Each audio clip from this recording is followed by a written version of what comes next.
নমস্কার। শুভ নববর্ষ। আজকে একটু মোহাম্মদ সেলিমকে নিয়ে আলোচনা করি।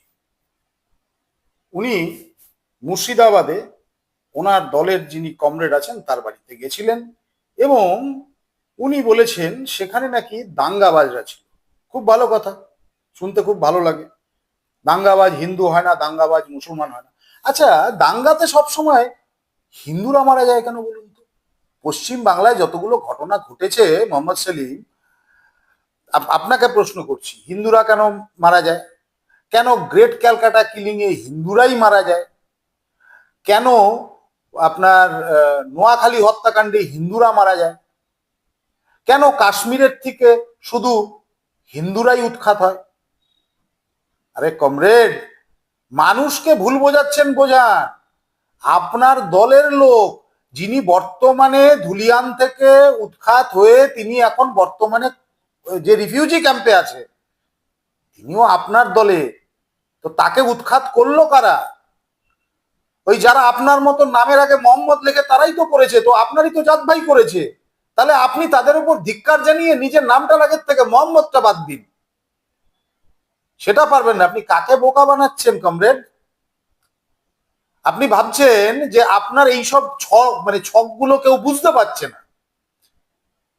আপনার এই যে যেই কাজগুলো আপনি করছেন, এই ছকগুলো সবাই বোকা। আর আপনার সঙ্গে কিছু তাবেদার আছে যারা জর্জ সোরসের পয়সা দিয়ে সংসার চলে, যাদের সেই সব লোকেরা আছে। কই, আপনি তো একবার ক্যাম্পে গেলেন না? আপনি বলুন না যারা দাঙ্গা করেছে তাদের নামগুলো। আর না হলে এটা বলুন যে ওই গ্রামে, ওই গ্রামে তো হিন্দু মুসলমান সবাই ছিল, ওই দুজন যারা কমরেড ছিল আপনার তারা হিন্দু ছিল। বাদ বাকি যারা মুসলিম সম্প্রদায়ের মানুষ আছে তারা কেউ আপনার কমরেড নয়, তাই নয় কি? আর যদি থেকে থাকে মুসলিম কমরেড, তারা ওদেরকে কেন হত্যা করা হলো না?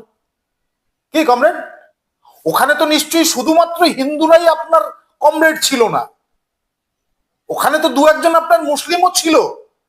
তাহলে তাদেরকে হত্যা করা হলো হলো না কেন? শুধু হিন্দুদেরই কেন বেছে বেছে হত্যা করা হলো? অথবা আমি ধরে নেই যে ওই গ্রামে একজন কমরেডও ছিল না মুসলিম, তার মানে এটার দ্বারা প্রমাণিত হয় যে মুসলিমরা সেকুলার নয়। আর সেটা প্রমাণ করার সবচেয়ে সহজ বুদ্ধি যে আপনি যাদের দাঙ্গাবাজ বলছেন সেই দাঙ্গাবাজরা যেই ধর্মটা অবলম্বন করছেন আপনিও তো সেই ধর্মেই আছেন। আপনি তাদেরকে ধিক্কার জানিয়ে কিছু একটা হালাল না হয়ে একটু হারাম জিনিস খেয়ে দেখান তো। না না, সে সময় আপনার এগুলো থাকবে না। কাকে বোকা বানাচ্ছেন কমরেড? আপনার এগুলো ধান্দাবাজি সবাই বুঝে গেছে। আপনাদের এই যে ধান্দাবাজিগুলো, কমিউনিস্ট পার্টির যে ধান্দাবাজিগুলো, আর তার সঙ্গে কিছু কলকাতার চিঙ্কু বাম যারা নিজেদের বলে তারা আছে, আপনাদের অবস্থা আরো কঠিন হচ্ছে। এবং মোহাম্মদ সেলিম, আপনাকে বলে রাখছি, আপনি সরাসরি ভাবে, একদম সরাসরি ভাবে আপনি পাকিস্তানের আইএসআই যা করতে চাইছে ভারতবর্ষে, আপনি তার মদতদাতা হয়ে গেছে। পরিষ্কার বোঝা গেল তো?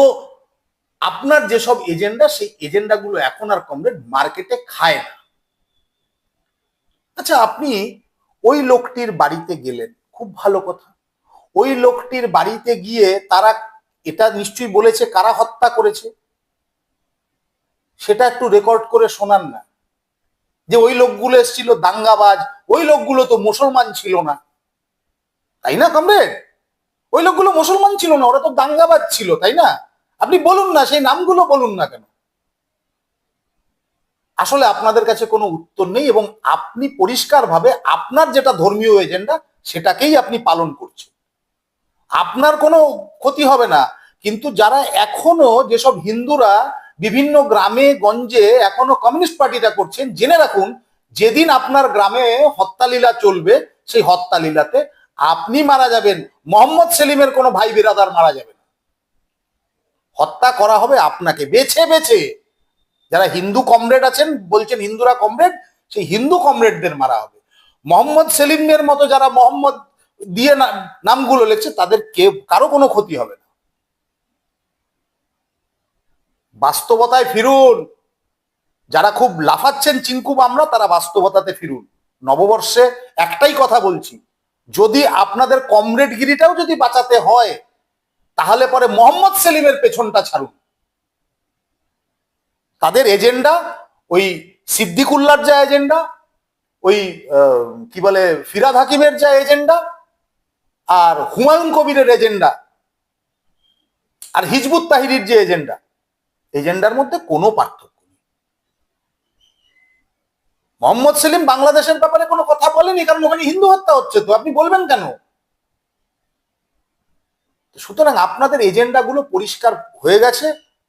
আপনি দয়া করে কি বলেছেন সেটা মানুষ শুনেছে, এবং মানুষ এটা বুঝতে পারছে যে তিনি যতই কমিউনিস্ট পার্টি করুন, তিনি যতই সেকুলার হন, যখন এই জেনোসাইড হবে, যখন এই হত্যা হবে, যখন এই দাঙ্গা হবে, তখন সেই দাঙ্গাতে যারা মারা যাবে তারা সকলেই হিন্দু হবে, আপনার মোহাম্মদ লেখা কোনো লোক হবে না।